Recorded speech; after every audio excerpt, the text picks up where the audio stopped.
இன்றைக்கு ஆண்டவருடைய வார்த்தை நமக்கு வருகிறது. கர்த்தர் வார்த்தை நமக்கு வந்தால் கர்த்தருடைய பிள்ளைகள் நம்ம எல்லாரும் அவர் வார்த்தையை கேட்க வேண்டும். கர்த்தர் வார்த்தை நமக்கு வருகிறது. தேவன் பெரியவர். யோவான் 8ஆம் அதிகாரத்தில் 32வது வார்த்தையிலே, நீங்கள் சத்தியத்தை அறிவீர்கள், சத்தியம் உங்களை விடுதலை ஆக்கும். John chapter 8 and verse 32 says, you will know the truth and the truth will set you free. Shall we say praise be to God? எல்லார் கையிலையும் Bible, pen, scale, notebook எல்லார் கையிலையும் இருக்கா? எல்லாரும் ஜெபம் பண்ணிட்டீங்களா?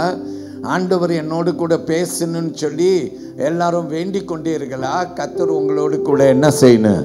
பேசணும். ஆமென். பைபிள் கையில் இல்லாத உட்கார்ந்திருக்க கூடாது. எல்லாரும் கையில் பைபிள் எடுத்துக்கொள்ள வேண்டும். Praise the Lord. ஆல்ரைட். பெற்றோர்கள் பிள்ளைகளை நீங்கள் செக் பண்ணிக்கணும். எங்கே உங்கள் பிள்ளைங்க இருக்காங்க? ஹஸ்பண்ட் ஒய்ஃப் நீங்களாம் எங்கே இருக்கீங்க? Praise the Lord. அடிக்கடி எனக்கு ஒரு நியூஸ் வருது. நிறைய பேர் அலீஃப் ரெஸ்டாரண்ட்டில் நேரம் ரொம்ப கழிக்கிறதாய் எனக்கு நியூஸ் வருகிறது. ஓகே. சில பேர் ஒருத்தரை பார்த்து ஒருத்தர் கற்றுக்கொள்கிறது. சரியா? அவங்களாம் கடைக்கு போகிறாங்களா? அதுவும் ஆராதனை நேரத்தில். அப்போ நம்மளும் கடைக்கு போகலாமே அப்படின்னு சொல்லி ஒருத்தரை பார்த்து ஒருத்தர். நீங்கள் பார்த்துருக்கீங்களா? சர்ச்சில் ஒருத்தர் எந்திரிச்சாங்கன்னா இங்கேருந்து நீங்கள் உடனே பார்ப்பீங்க, உட்காந்து நல்லா தான் உட்காந்து இருந்திருப்பாங்க. அவங்க எந்திரிச்சதுனால இவங்க எப்படி எந்திரிச்சாங்களோ தெரியல, இவங்களும் எந்திரிச்சு வெளியில் போய்கிட்டு. சில பேர் அது பழக்கம், சில பேர் பழக்கம். ஸோ தேவனை மகிமைப்படுத்துங்க. கர்த்தர் உங்களை ஆசீர்வதிப்பார். கர்த்தர் நல்லவர். ஓகே. இன்றைக்கு என்னோடு கூட வேதத்தை எடுத்துக்கொள்வீங்க. நீங்கள் சத்தியத்தை அறிவீர்கள், சத்தியம்தான் உங்களை விடுதலையாக்கும். அல்லேலூயா. இந்த வாரம் பிரேக்கிங் ஃப்ரீ என்ற தலைப்பின் கடைசி பகுதிக்கு நான் வந்திருக்கிறேன். தேவன் உங்களை ஆசீர்வதிப்பாராக. என் உள்ளத்தில் ஏவப்பட்ட காரியங்களே நான் உங்களோடு கூட பேசும்படி விரும்பியிருக்கிறேன். நான் உங்களுக்கு அறிமுகப்படுத்தி விட்டேன். யோவான் 8ஆம் அதிகாரம் வசனம் நான் அறிவித்தபடி 32ஆம் வசனம். சத்தியத்தை அறிவீர்கள், சத்தியம் உங்களை விடுதலையாக்கும். கோடிட்டுட்டீங்களா? வசனத்தை எழுதி கொண்டீங்களா? அப்படி இல்லை என்றால் கோடிட்டு கொள்ளுங்கள், எழுதியும் கொள்ளுங்கள். அந்த வசனத்தின் மேலே கை வைத்து கொள்ளுங்கள். ஆண்டவரே, நான் விடுதலை பெறும்படி வந்திருக்கிறேன். நிறைய நேரத்தில் பைபிளுக்கு எனக்கும் தூரம். நான் பைபிளை கையில் கூட எடுக்கிறது இல்லை, பாஸ்டர் பிரசங்கம் பண்ணுறதை கேட்கறது இல்லை. ஆனால் நான் பாஸ்டர் ஜெபம் பண்ணும்போது அந்த ஜெபத்தை மட்டும் நான் கூர்மையாக கேட்குறேன். ஏன்னா அங்கே எனக்கு ஒரு அற்புதம் நடக்குமா என்ற ஒரு எதிர்பார்ப்போடு இருக்கிறேன். அப்படிப்பட்டவர்கள், அதாவது ஜெபத்தில் எங்களை முன்னுக்கு கூப்பிட மாட்டாரா? எங்கள் தலையில் கை வைக்க மாட்டாரா? எனக்கென்று ஒரு வார்த்தை சொல்ல மாட்டாரா என்று அழுது கொண்டிருக்கிற கர்த்தருடைய பிள்ளையை ஆண்டவர் சொல்றார், நான் வித்தியாசமாய் கிரியை செய்கிறவர். நான் எப்படி கிரியை செய்வேன்னா, சத்தியத்தை கொண்டு நான் உங்களை விடுவிப்பேன். அல்லேலூயா. அதனால தான் பைபிளை எல்லாரும் எப்படி இருக்குன்னு நேசிக்கணும்னா, இருதயத்தில் வைத்து பைபிளை நேசிக்கணும். பழைய ஏற்பாட்டு காலத்திலே வேத பகுதிகளை அவர்கள் கையிலே கட்டிக்கொள்வார்கள், தலையிலே கட்டிக்கொள்வார்கள். எங்க இருந்தாலும் நேரம் கிடைக்கும் போதே அந்த வசனங்களே, அந்நாட்களிலே பைபிள் நமக்கு இப்போ எவ்வளோ அருமையாக ஒரு வேதம் ஃபுல்லாக நம்ம கையில் இருக்கு. அந்த நாட்களிலே அவர்களுக்கு அப்படி வேத புஸ்தகங்கள் இல்லாத காலம். அப்போ அவர்கள் என்ன செய்வார்கள்? பப்பாயரஸில் எழுதப்பட்ட வார்த்தைகளே, சுருக்கங்களே அவர்கள் கையிலையும் தலையில் இப்படி கட்டி கொள்வார்கள். நேரம் கிடைக்கும் போது வசனத்தை வாசிப்பார்கள். இந்த பழக்கம் எனக்கு சின்ன பையனாக இருந்த போது இருந்தது. நான் ரொம்ப தங்க வாக்கிய கேலண்டர் ரொம்ப விரும்புவேன். அதனால தான் நீங்கள் பார்ப்பீங்க, இன்னைக்கு வரைக்கும் நம்ம சர்ச்சில் இந்த தங்க வாக்கிய கேலண்டர்ஸ் ரிலீஸ் பண்ணுறோம். இந்த தங்க வாக்கிய கேலண்டர் நான் சில பேர் எப்படின்னா, எனக்கு அதில் ஒரு வார்த்தை கிடைக்குமா என்று ஒருவேளை மந்திரத்தை போல வசனங்களை எண்ணிக்கொள்கிறார். அப்படி நான் நினைத்தது கிடையாது. நான் என்ன செய்வேன்னாக்கா, இந்த தங்க வாக்கிய கேலண்டரில் நாள்தோறும் வருகிற வசனத்தை மனப்பாடம் பண்ண வேண்டும் என்று விரும்புவேன். நான் செமினரியில் படிக்கும்போது கூட ஒரு பாக்ஸ் மாதிரி ஒன்று செய்து அதற்குள்ளார இந்த வசனங்களை வெட்டி நான் வைத்திருப்பேன். ஒவ்வொரு நாளும் இந்த வசனங்களை நான் என்ன செய்வேன்னாக்கா, ஒவ்வொன்றாய் நான் எடுத்து வாசித்து, ஒரு முறை அல்ல, 2 முறை அல்ல, பல முறை வாசிப்பேன். அந்த நாள் முழுதும் அந்த வசனத்தை என் மனதில் ஞாபகப்படுத்துவேன். கர்த்தர் அதன் மூலமாய் எனக்கு மிக பிரயோஜனப்பட்டார். அருமையான தேவ பிள்ளையே, கர்த்தர் பெரியவராய் இருப்பார் ஆக. நம்ம ஒரு பெரிய ஆமென் சொல்லுவோமா? கர்த்தருக்கே மகிமை. நான் தேவனை மகிமைப்படுத்துகிறேன். ரைட். முதல்ல நான் கொடுத்த வார்த்தை யோவான் 8ஆம் அதிகாரம் 32ஆம் வசனத்தின் அடிப்படையிலே நமக்கு தலைப்பு, சத்தியத்தை அறிவீர்கள், சத்தியம் என்ன செய்யுமாம்?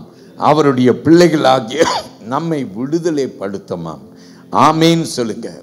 சில வேத வசனத்தை கொடுக்கிறேன், எடுத்துக்கொள்ளுங்க. ஓசியா தீர்க்கதரிசியின் புத்தகத்திலே 4ஆம் அதிகாரத்தின் 6ஆம் வசனத்திலே, in Hosea chapter 4 and verse 6, God's word comes through Hosea, who writes and says, my people are doomed because they do not acknowledge me.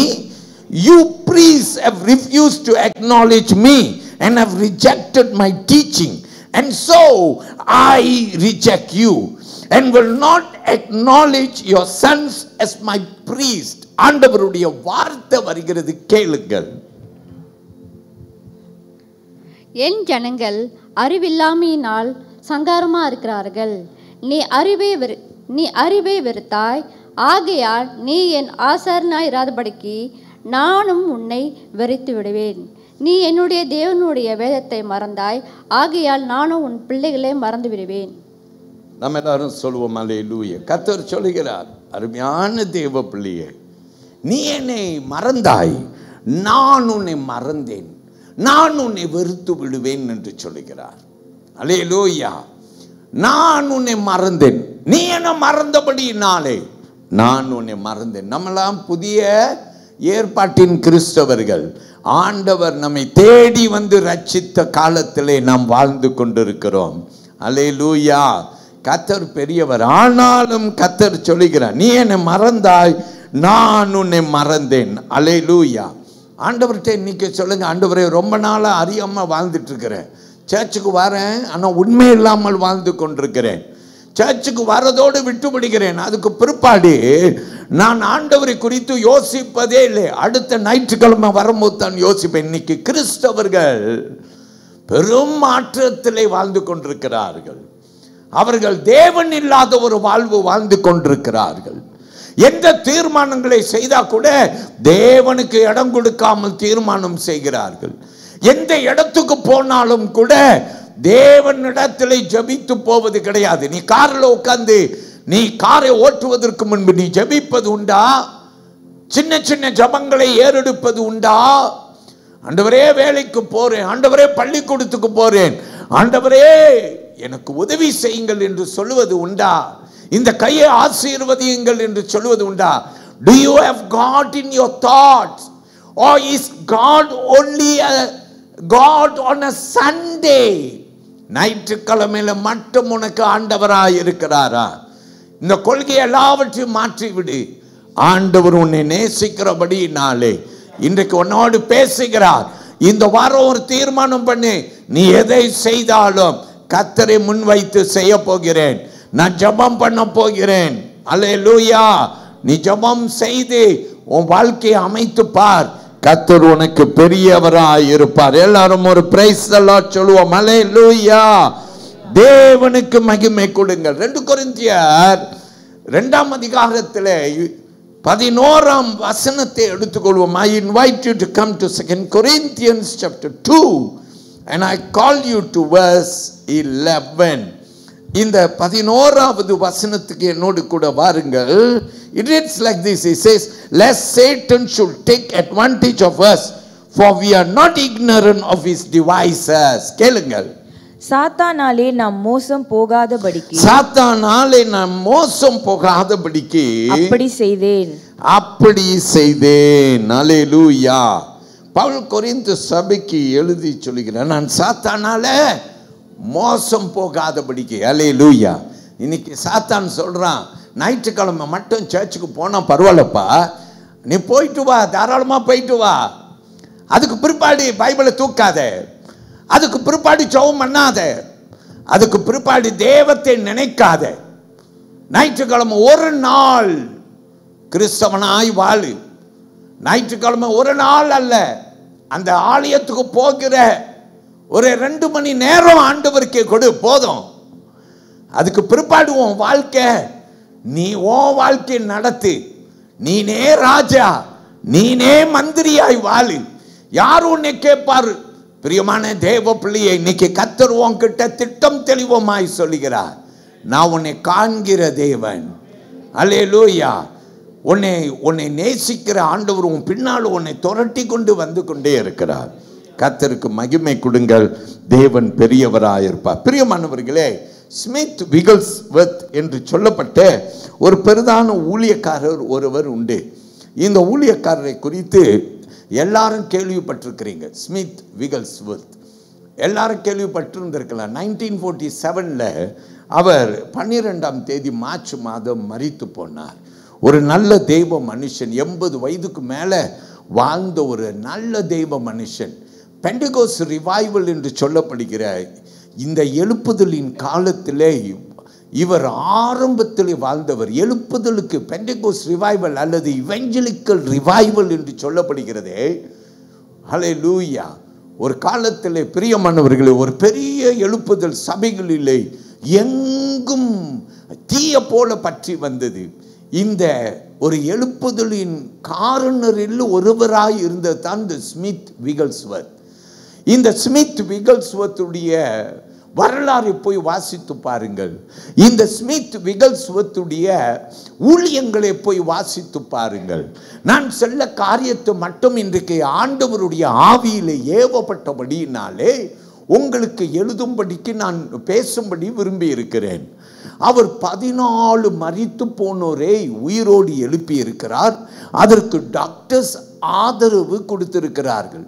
பரிசோதனை பண்ணி பார்த்து இவன் உண்மையிலேயே மரித்து போனான், ஆனால் உயிரோடு எழும்பினான், எங்களுக்கு மருத்துவத்திலே இதற்கு பதில் இல்லை என்று சொல்லி இருக்கிறார்கள். வலது கையை உயர்த்தி கர்த்தரை மகிமைப்படுத்துங்கள். இந்த ஸ்மித் விகல்ஸ்வர்த்தை குறித்து சொல்லப்படுகிறது, வறுமையான குடும்பத்தில் வாழ்ந்தவர் தான். ஆனால் அவரை குறித்து சொல்லப்படுகிறது 8 வயதாய் இருக்கும்போது ஸ்மித் விகல்ஸ்வர்த் என்பவர் தன்னுடைய வாழ்க்கையை ஆண்டவருக்கு ஒப்பு கொடுத்தாராம். ஹல்லேலூயா. எல்லாரும் சொல்லுங்கள் ஆமென்.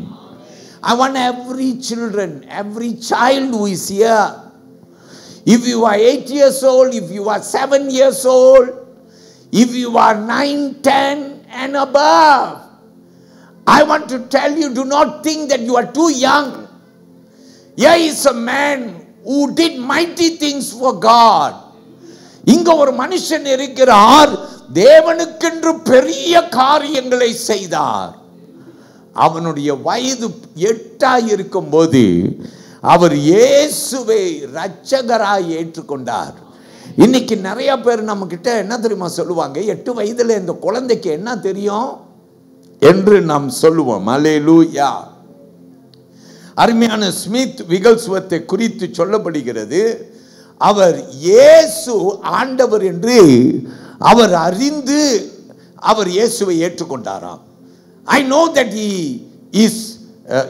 he came into the world, he died for me and for my sins என்று ஸ்மித் விகல்ஸ்வர்த் அடித்து சின்ன வயதா இருக்கும் போதே சொல்லுவாராம். இயேசு எனக்காக இந்த பூமியில் வந்த இரட்சகர், எனக்காக சிலுவையில் மரித்து என் பாவத்தை சிலுவையில் சுமந்தவர் என்று 8 வயதில் சொல்லுவாராம். So young children who are talking, வாலிப பிள்ளைகள் இங்க உட்கார்ந்து ஒண்ணுக்கொண்ணு பேசிக்கொண்டு உட்கார்ந்து இருக்கிற தேவ பிள்ளையை என்னை கேள். நீ பேசிட்டு இருக்கிறத நான் பார்க்கிறேன். அதனால உன்கிட்ட நான் உன் உள்ளத்துல பேசும்படி விரும்புகிறேன். To children, don't wait. You can believe in Jesus like Smith Wigglesworth and do great things for God. இயேசுவுக்காக நீ பெரிய காரியம் செய்ய முடியும். உன் சின்ன வயதிலேயே இயேசு ஏற்றுக்கொள்ள முடியும். பெற்றோர்களுக்கு ஒரு ஆலோசனை, உன் பிள்ளை ரொம்ப சின்ன பிள்ளை, இதெல்லாம் தெரியாது என் பிள்ளைக்கு அப்படின்னு நீ நினைச்சு உன் பிள்ளைய சர்ச்சுக்கு சும்மா இழுத்துட்டு போற தெரியுமா? உனக்கு மட்டும் ஆண்டவர் எண்ணிட்டு போற தெரியுமா? உன் பிள்ளைகிட்ட ஆண்டவர் பேசுவார் என்று சொல்லுகிறார். 8 வயதா இருந்தாலும் உன் பிள்ளைகிட்ட ஆண்டவரால் பேசக்கூடும். எல்லாரும் ஆமென் சொல்லுவோம். அல்லேலூயா.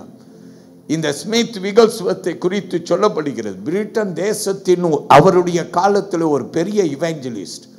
லிவர்பூலுக்கு அவர் மாறி போனாராம். பிளம்பிங் வேலை செய்தாராம். அவர் எடுக்கிற அவருடைய சம்பளம் இருக்க, அவர் வாலிபனாக இருந்தபோது, அவர் 20 வயது தான் அவருக்கு லிவர்பூலுக்கு மாறும்போது, அந்த வயதிலே அவர் என்ன செய்தாராம், அவர் பிளம்பிங்கில் கிடைக்கிற அந்த கொஞ்சம் பணத்தை எடுத்து, அன்றைக்கு லிவர்பூலில் அவருடைய காலத்தில் நிறைய ஏழை பிள்ளைகள் இருந்தார்களாம். இந்த ஏழை பிள்ளைகளுக்கு தர்மம் செய்வாராம். அது அவருடைய பேஷன். அல்லேலூயா. தர்மம் செய்வாராம். அவர் எடுத்த ஊதியத்தை எல்லாவற்றையும் இந்த பிள்ளைகளுக்காக செலவு பண்ணுவாராம். அவர்களிடத்தில் செலவு பண்ணி சொல்லுவாராம், ஜீசஸ் லவ் யூன்னு டீச் பண்ணுவாராம். என்ன தெரியுமா சொல்லப்படுகிறது? அந்த பிளம்பிங் வேலை செய்து கொண்டிருந்த இவர் என்ன செய்தாராம், 100க்கும் மேலான இப்படிப்பட்ட ஏழை பிள்ளைகளை கிறிஸ்துவுக்குள்ளார கொண்டு வந்தாராம். வலது கையை உயர்த்தி கர்த்தரை மகிமைப்படுத்துங்கள். இதுதான் ஆரம்பம். His ministry began in Liverpool when he was a plumber. With a little bit of his salary, he spent it on poor children and taught them about Jesus Christ. And it is told that hundreds of them came to Jesus Christ. Shall we say amen? இந்த Smith விகல்ஸ்வத் ஒரு முறை ஒரு சம்பவம் என்று சொன்னார். அதிகாரம் என்று சொல்லி பேசினார். அத்தாரிட்டி அப்படின்னு ஒரு அதிகாரம் என்ற ஒரு தலைப்பில் பேசும்போது ஒரு கதை ஒன்று சொன்னார். ஒரு கதை. There was a story that Smith Wigglesworth shared when he spoke about authority that we have.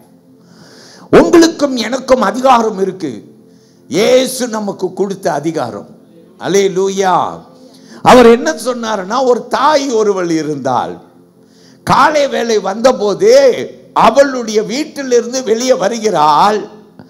அவள் வீட்டுக்கு வெளியிலே பஸ் வரும். அந்த பஸ்ஸை எடுத்து அவள் வேலைக்கு போவாளாம். ஸ்மித் விகல்ஸ்வர்த் சொல்றார், ஒரு நாள் இந்த அம்மா தன்னுடைய வீட்டில் இருந்து வெளியே புறப்படுகிறாள். அவள் பக்கமாய் அவள் வளர்க்கும் அவளுடைய நாய் வாழை ஆட்டிக்கொண்டு அவளோடு வருகிறது. அவளோடு நடந்து அதுவும் சேர்ந்து வருகிறது. அவளோ சொல்றா, darling, you can't follow me, you have to go back home. சிரித்து கொண்டே அந்த நாய்க்குட்டி கிட்ட அவள் சொல்றா, you have to go back home. இந்த நாய்கிட்ட சொல்றா, நீ வீட்டுக்கு போன்னு, என் கூட நீ வர முடியாது டார்லிங் என்று. நாயம் எல்லாரும் எப்படியெல்லாம் நேசிக்கிறாங்க திரும்ப நாய்க்குட்டிய. ஒரு வீட்டுக்கு போய் நான், ஓ அழகா இருக்குது நாயின்னு சொல்லிட்டு, பாஸ்டர் டோன்ட் சே நாய் அப்படின்ட்டாங்க. அப்போ வாட் டு ஐ சேன்னு என்னமோ ஒரு பேர் எனக்கு சொல்லி எனக்கு சொன்னாங்க. கர்த்தர் பெரியவர். Praise the Lord. பிரியமானவர்களே, சில பேர் நாயை பிள்ளை மாதிரி வளர்க்குறாங்க. சில பேர் பிள்ளை கூட தோத்து போயிடும் நினைக்கிறேன். பிள்ளையை நேசிக்கிறீங்களா, இந்த நாயை நேசிக்கிறீங்களான்னு கேட்டா நாயை போய் கைவை கொள்ளுவார்கள். அவ்வளோ தூரத்துக்கு நாய் மேல பாசம். சில பேருக்கு பூனை மேல பாசம். ஏன் இதை சொல்றேன்னு தெரியல. Praise the Lord. ஓகே, வந்துடுவோம். இந்த பெண்மணி என்பவள் நாய்கிட்ட சொல்றா, ஆனா அது வாழை ஆட்டிக்கொண்டே அவள் பின்ன போல. அந்த நாய்க்கு தெரியுது. போ சொல்றான், ஆனா போல. அந்த நாய் பின்னுக்கே வருது. அல்லேலூயா. இன்னும் கொஞ்சம் நடந்துட்டா. கொஞ்சம் நடந்த பின்பு திரும்பி பார்த்தா அந்த நாய் அவளுக்கு அவ பக்கத்துல வந்து கொண்டிருக்கு. Oh dear, you can go with me அப்படின்றா. டியர், நீ என் கூட வர முடியாது அப்படின்னு சொல்றா. அந்த நாய் அவ காலுக்கிட்ட வந்து ஒட்டிக்கிச்சு. அவ காலில் வந்து தேய்ச்சிக்கிட்டு நடக்குது கூட. பஸ் ஏறுற டைமும் வந்துருச்சு, பஸ்ஸும் வந்துருச்சு. நாய் போக மாட்டேனுது. அப்பதான் இவ என்ன தெரியுமா செய்தா? காலை வேகமா அதட்டுகிற வண்ணமாக கீழே ஒரு மிதிச்சு அவ சொன்ன கேடின்னு ஒரு சவுண்டு கொடுத்தா பாருங்க. அது உடனே வாழ உடனே 2 காலுக்கு கீழே கொண்டு போயிருச்சு. அது 2 காலுக்கு கீழே கொண்டு போய் அதுக்கு எங்க போகணும்னு தெரிஞ்சிருச்சு. பேசாம வீட்டுக்கு போயிருச்சு. அப்பதான் ஸ்மித் விகல்ஸ்வர்த் சொல்றாரு, முதல்ல அன்பாய் சொன்னாள், அப்புறம் அதிகாரத்தோடு சொன்னாள். என் அருமையான தேவனுடைய பிள்ளையே, இன்றைக்கு நான் உன்கிட்ட என்ன பேசிக் கொண்டிருக்கிறேன்னா, நீ தேவனுடைய அதிகாரம் பெற்றவள். ரொம்ப நாள கொஞ்சிக்கிட்டு இருந்தாய். இனிமே உன் காலை மிதிக்கிற ஒரு நேரம் வந்துருச்சு. அதிகாரம் உனக்கு கொடுக்கப்பட்டிருக்குது. அதிகாரம். எல்லாரும் ஒரு அல்லேலூயா என்று வலது கையை உயர்த்தி தேவனை மகிமைப்படுத்துங்க. அல்லேலூயா. 1 பேதுரு 5ஆம் அதிகாரத்திலே 8-9 வசனத்துக்கு வந்தீங்கன்னா, if you will come with me to 1 Peter chapter 5 and if you will come to verses 8 and 9, it reads like this: be alert, be on the watch. Your enemy the devil roams around like a roaring lion looking for someone to devour. Be firm in your faith and resist him, because you know that your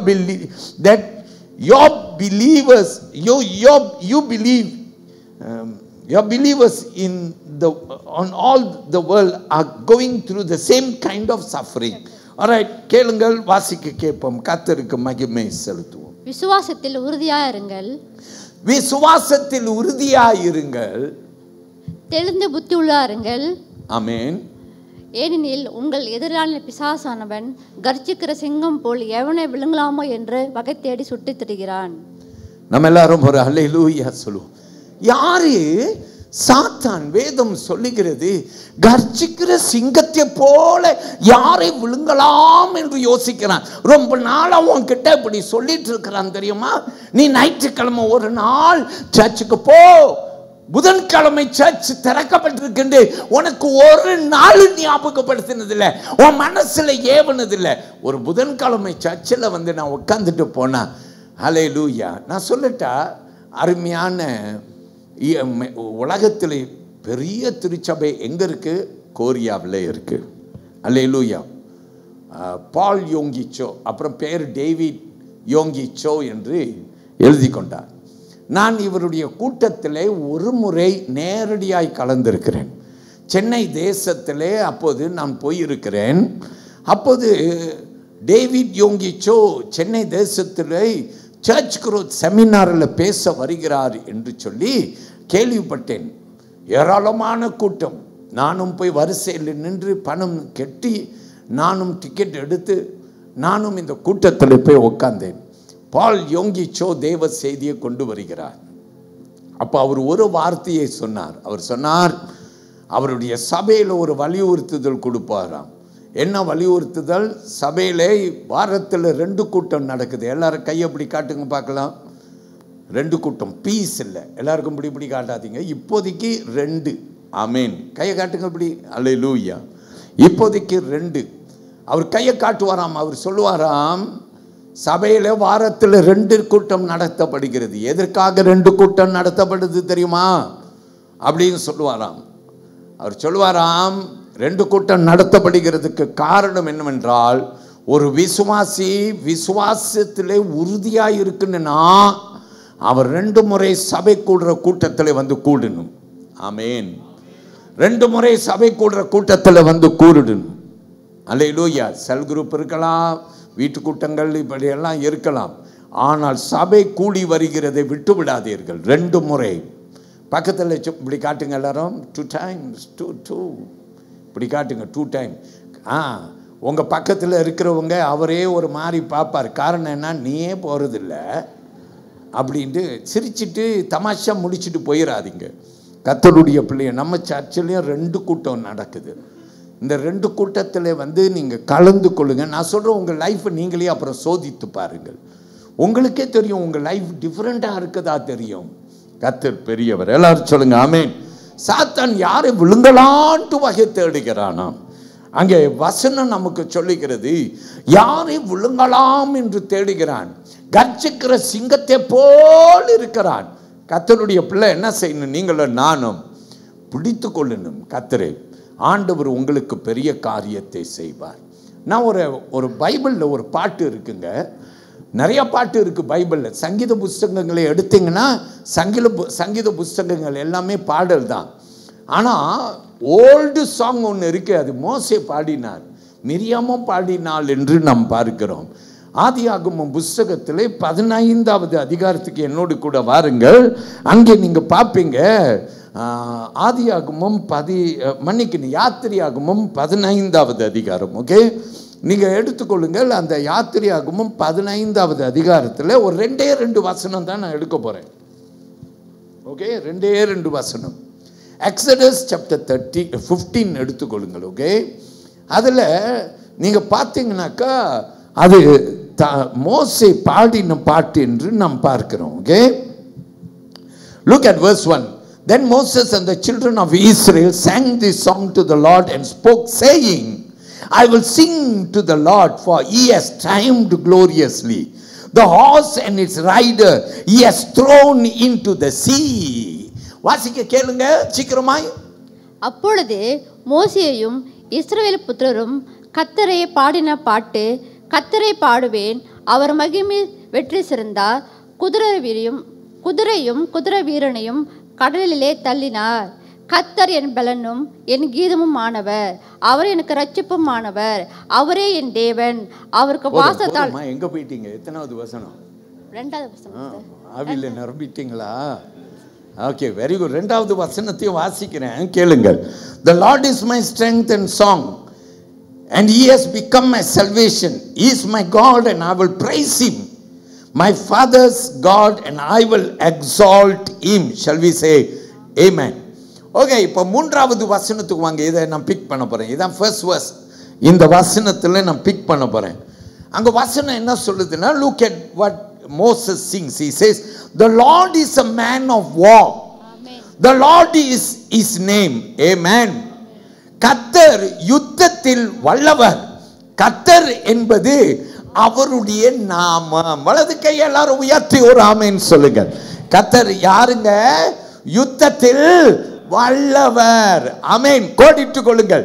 our God is a warrior. அப்படிதான் Bible சொல்லுது. he is a warrior. யுத்தம் செய்கிறவர். அல்லேலூயா. நம்ம பாட்டெல்லாம் கூட பாடுவோம். யுத்தம் செய்பவர் என்னோடு இருக்கிறார் அப்படின்னு நம்ம பாட்டு பாடுவோம். யுத்தம் செய்பவர். ஆமென். வேதத்திலே மோசே எழுதி சொல்லுகிறார், யுத்தம் செய்கிறவர். சும்மா வாயில சொல்ல. இன்னைக்கு நீங்களாம் சொன்னீங்கன்னா சும்மா வாயில சொல்லுவீங்க, மனசுல எங்க யுத்தம் செய்கிறாரு அப்படின்னு இருக்கும். அனுபவம் இருந்துச்சுன்னா வேற மாதிரி இருக்கும். இந்த மோசே ஏன் தெரியுமா பாடினார்? கண்ணு மண்ணுக்கு என்ன நடந்திருக்குது? செங்கடலிலே மிதந்து கொண்டிருக்குது பிரேதங்கள். யாரே? அவர்களை யுத்தம் செய்ய துரட்டி கொண்டு வந்த பார்வோம், பார்வோடைய சேனையும் குதிரைகளும் ரதங்களும் எல்லாம் கடலிலே பிணமாய் மிதங்கிக் கொண்டிருக்கிறது. மோசைக்கு தெரியும் இது எங்க செயல் இல்லை, கடலை 2ஆய் பிளந்த என் ஜீவனுள்ள ஆண்டவர். அதனால தான் அவர் எழுதுகிறார், அவர் சொல்லுகிறார், கர்த்தர் யார்? யுத்த வீரர். ஹல்லேலூயா. ஆண்டவருடைய பிள்ளையே, ஏதாவது ஒரு யுத்தம் போட்டுட்டு இருக்கிறியா? யாரையோ சமாளிக்க முடியலன்னு சொல்லி நாளுக்கு நாள் நீ எரிச்சல் படக்கூடாது. பைபிள் என்ன தெரியுமா சொல்லுது? பைபிள் சொல்லுது, ஒருத்தன் உனக்கு எவ்வளோ அநியாயம் செய்தாலும் அவனை ஆசீர்வதின்னு சொல்லுது. இது எங்கே போய் சொல்றது? அல்லேலூயா. உனக்கு நல்லதை செய்தவனே பல மடங்கு நீ ஆசீர்வதிக்கலாம். உனக்கு தீங்கு செய்கிறவனே நீ ஆசீர்வதிப்பியா? நீனு யாராவது இருக்கீங்களா? இங்க இருக்கீங்களா? உனக்கு தீங்கிய நீ உனக்கு தீங்கு செய்ய உனக்கு வேட்டு வச்சு உன் பின்னால உன்னை கத்தியில குத்தி கொண்டு இருக்கிறவனை பார்த்து பைபிள் சொல்லுது, அவனை ஆசீர்வதி, அவனை சபியாது இருக்காது. சபியாதே. அல்லேலூயா. சபிப்பது ஆண்டவருடையது, நியாயம் கேட்பது ஆண்டவருடையது. ஏன் தெரியுமா ஆண்டவர் உன்னை ஆசீர்வதிக்க சொல்றாரு? நீ ஆசீர்வதிக்காம அவன் உன்னை குத்திட்டு இருக்கும் போது ராத்திரிலாம் தூங்க முடியாம அவனை நினைச்சு அவனை சபித்து, அல்லேலூயா, அவனை பத்தி 100 பேர்கிட்ட இப்படி செய்யறாங்க அப்படி செய்யறாங்க, ஐயோ நெஞ்சே வலிக்குதுங்க, வலிக்கத்தான் செய்யும். அல்லேலூயா. காரணம் என்ன? அருமையான தேவ பிள்ளை, ஆண்டவர் சொல்றார், ஆசீர்வதி. உனக்கு எதிராக இருக்கிறதெல்லாம் உனக்கு என்னதான் வரும்? சாதகமாய் வரும்.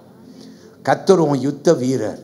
ஆண்டவர்கிட்ட இன்னைக்கு ஒரு தீர்மானம் பண்ணிட்டு போன என்ன தெரியுமா சொல்ல? ஆண்டவரே, நான் ஜெயிக்கலான்னு கொடியெல்லாம் பிடிச்சி பார்த்தேன், ஒன்றும் நடக்கலை, இனிமே உங்கள் கையில் கொடுத்துட்டேன், நீங்கள் தான் எனக்கு யுத்தம் பண்ணணும். 2வது ஒரு வசனம், 9வது வசனத்தை எடுத்துக்கொள்ளுங்க. அங்கே வசனம் சொல்லுகிறது.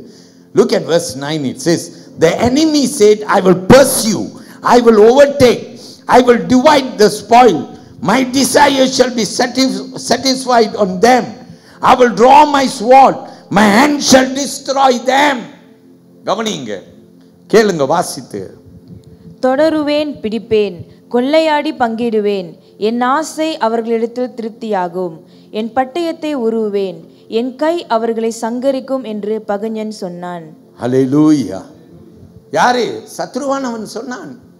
ஹல்லேலூயா. கர்த்தருடைய பிள்ளையே, நான் கொள்ளையாடுவேன் என்று சொன்னான். ஹல்லேலூயா. நான் தொடருவேன். யாரு? பாரோ. நான் அவர்களை போய் பிடிப்பேன், அவர்களை திரும்பி வாரிக்கொண்டு வருவேன், என்னுடைய அடிமைகளாக வைத்திருப்பேன், இருளான வாழ்க்கையில வைப்பேன். சாத்தான் பார்த்தீங்களா, ஒரு பாரோடைய ரூபத்திலே சத்ருவாய் உன்னை அடிமைப்படுத்தும்படிக்கு உன்னை விட்டு விட்டு பிடிக்கிறான். அல்லேலூயா. கர்த்தர் பெரியவர். இதுக்கு பெரிய ஒரு மனுஷன் யார் தெரியுமா? யோபு. யோபு என்ப புஸ்தகம் எங்க தெரியுமா எழுதப்பட்டிருக்குது? பைபிள்ல. சங்கீத புஸ்தகத்துக்கு முந்தின புஸ்தகம் தான் யோபின் புஸ்தகம். ஆல்ரைட். யோபை குறித்து நம்ம எல்லாருக்கும் நல்லா தெரியும்.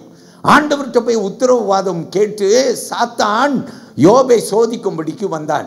இந்த யோபு எந்த காலத்தில் வாழ்ந்தார் தெரியுமா? யோபு வாழ்ந்தது வேதப்படி நீங்க பார்த்தீங்கன்னாக்கா ஆதியாகமம் புஸ்தக காலத்துக்கு வரணும். யோபு வாழ்ந்த காலம் எப்ப தெரியுமா? ஆபிரகாமு, ஈசாக்கு, யாக்கோபு, யோசேப்பு இவர்கள் எல்லாம் வாழ்ந்த காலத்திலே வாழ்ந்த ஒரு சீமான், வாழ்ந்த ஒரு தேவ மனுஷன், அவன்தான் யோபு என்று நாம் பார்க்கிறோம். எப்படி இந்த யாத்திரையாகமம் புஸ்தகம் 15வது அதிகாரத்திலே வசனம் 3லும் 9லும் நமக்கு சொல்லப்படுகிறதோ, சாத்தான் ஆனவன் நம்மை துரட்டி கொண்டு வருகிறான், ஆனால் கர்த்தர் நமக்காக கொடி ஏற்றுவார். இன்னைக்கு எல்லாரும் உங்களை ஆண்டவர் கரத்தில் ஒப்பு கொடுத்துருங்க. ஆண்டவர்கிட்ட சொல்லுங்க, ஆண்டவரே நீங்க எல்லாத்தையும் பார்த்துக்குவீங்க. எல்லாரும் ஒரு பிரைஸ் தி லார்ட் சொல்லுங்க. ஹல்லேலூயா. ஏற்ற காலத்திலே ஆண்டவர் நமக்கு என்ன செய்திருக்கிறார்? அவருடைய வார்த்தையை கொடுத்திருக்கிறார். ஒரு வசனம் எடுங்க. வெளிப்படுத்தின நிருபம் 12ஆம் அதிகாரம் வசனம் 7, 8, 9 எடுங்க. Revelation chapter 12. I want you to come to verses 7, 8, 9. 7, 8, 9 இந்த வசனங்களை கவனியுங்கள். நான் முதல்ல வாசிக்கிறேன். chapter 12. ஓகே, நான் வாசிக்கிறேன், கேளுங்கள்.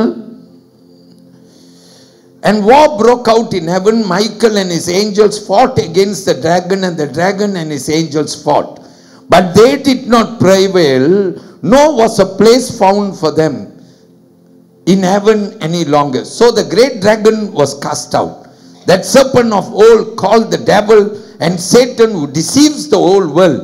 he was cast to the earth and his angels were cast out with him. கேளுங்கள். வானத்திலே யுத்தம் உண்டாயிற்று.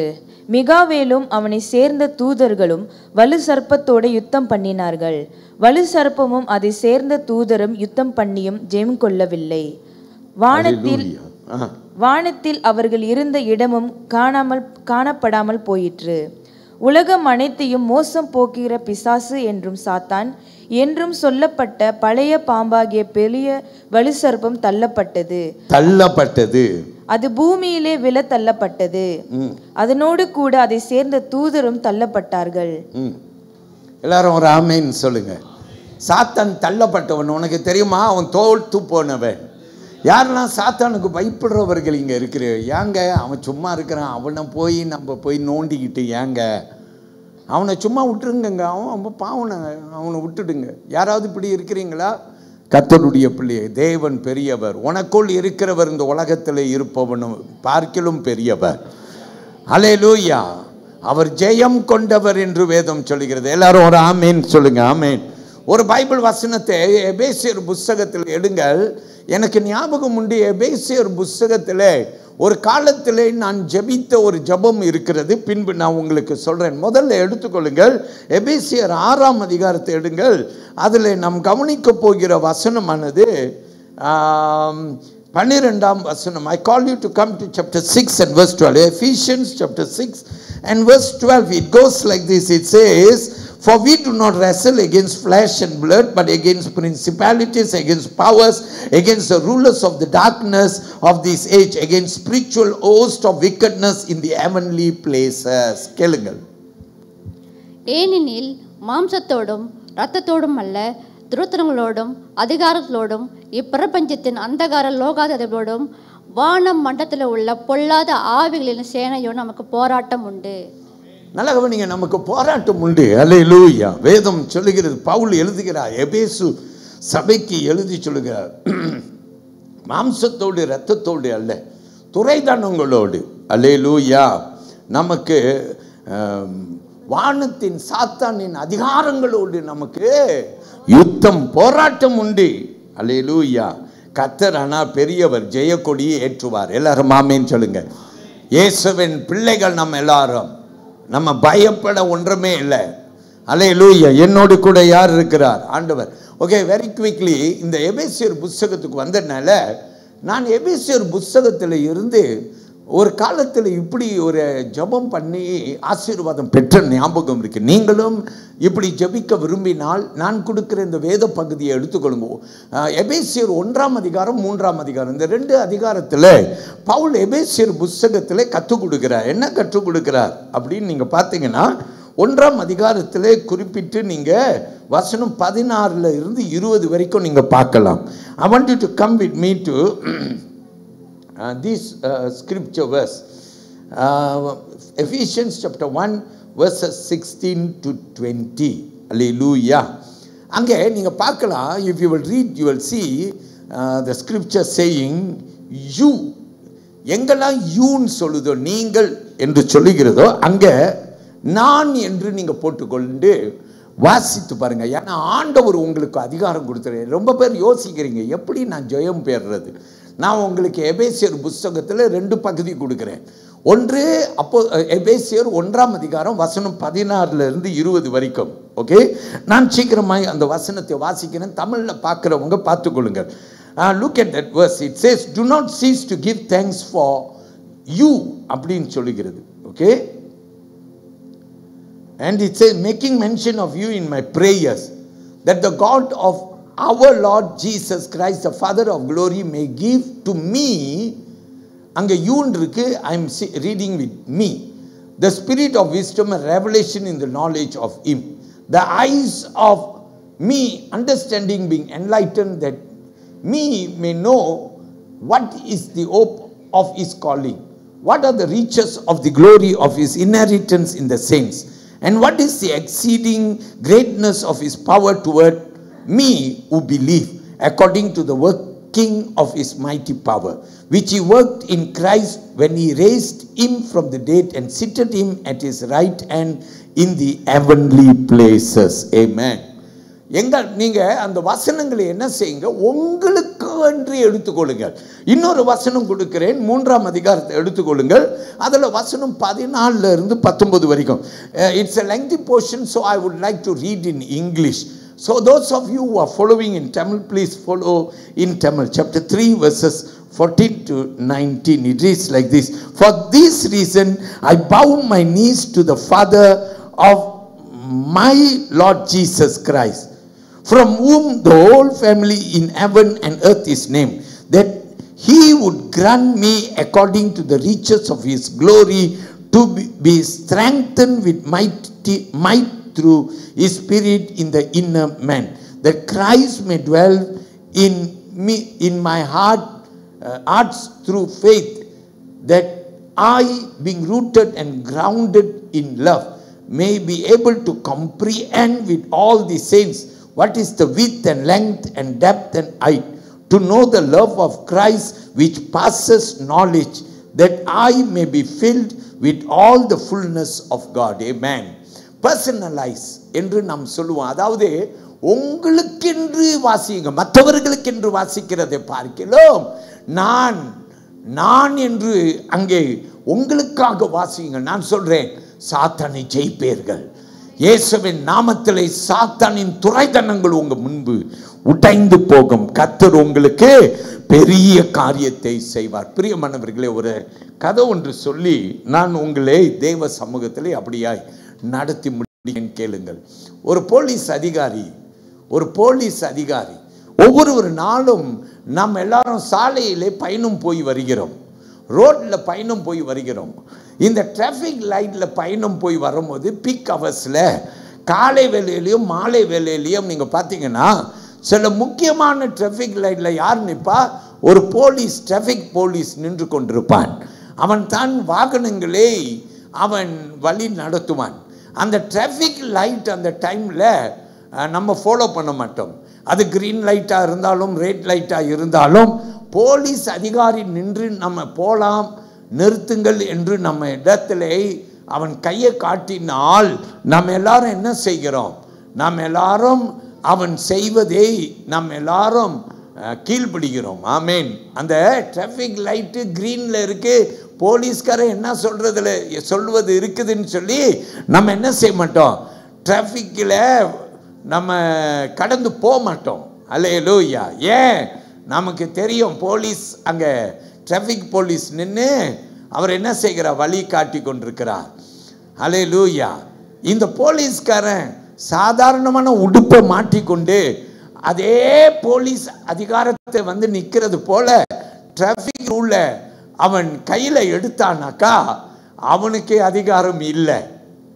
நம்ம நினைப்போம் பைத்தியக்காரன் ரோட்டில் நின்றுட்டு என்னடா பைத்தியம் பண்ணிட்டு இருக்கான்னு நம்ம நினைப்போம். எல்லாம் சத்தம் போட்டுட்டு போவாங்க. காரணம் என்ன? அவன் டிராஃபிக் போலீஸ் உடுப்பில் இல்லை. ஆனால் எப்போ அவன் டிராஃபிக் போலீஸ் உடுப்பில் நிற்கிறானோ, அவன் அந்த உடுப்பில் நிற்கும் போது அவனுக்கிட்ட ஒரு அதிகாரம் இருக்கிறது. அல்லேலூயா. அவன்கிட்ட ஒரு அதிகாரம் இருக்குது. இது என்ன அதிகாரம்? யார் கொடுத்த அதிகாரம்? இது அரசாங்கம் கொடுத்த அதிகாரம், அரசாங்கம் கொடுத்த அங்கீகாரம். அல்லேலூயா. அதனால நாம் எல்லாரும் கீழ்படுகிறோம். நம்முடைய பரலோக ஆண்டவர் அவருடைய அரசாங்கத்தில் இருந்து நமக்கு அதிகாரம் கொடுத்திருக்கிறார். என்ன அதிகாரம் கொடுத்திருக்கிறார் தெரியுமா? சாத்தானை வெல்ல, அவன் பல்ல உடைக்க, அவன்கிட்ட வெற்றி சிற ஆண்டவர் நமக்கு என்ன கொடுத்திருக்கிறார்? அதிகாரம் கொடுத்திருக்கிறார். கர்த்தருடைய பிள்ளையே, உன் அதிகாரத்தை பயன்படுத்து. அல்லேலூயா. நீ ஜெபம் பண்ணும் போது அதிகாரமாய் ஜெபம் பண்ணு. ஆண்டவருடைய பிள்ளை, எங்க அப்பாவுடைய பிள்ளை. அல்லேலூயா. பிள்ளை பள்ளிக்கூடத்துக்கு போது ஒருத்தன் கையை வச்சு தட்டி விட்டுட்டான், அடிச்சுட்டான். அந்த பிள்ளை என்ன தெரியுமா சொல்ல? நெல்லை அடுத்த நாளைக்கு எங்கள் அப்பாவை கூட்டிகிட்டு வாரு. அந்த பிள்ளைக்கு ஒரு சந்தோஷம், எங்கள் அப்பாவை கூட்டிகிட்டு வந்தா உன்னை உதைச்சிருவார். அந்த பிள்ளைக்கு தங்க அப்பானா பெரிய ஒரு எண்ணம்.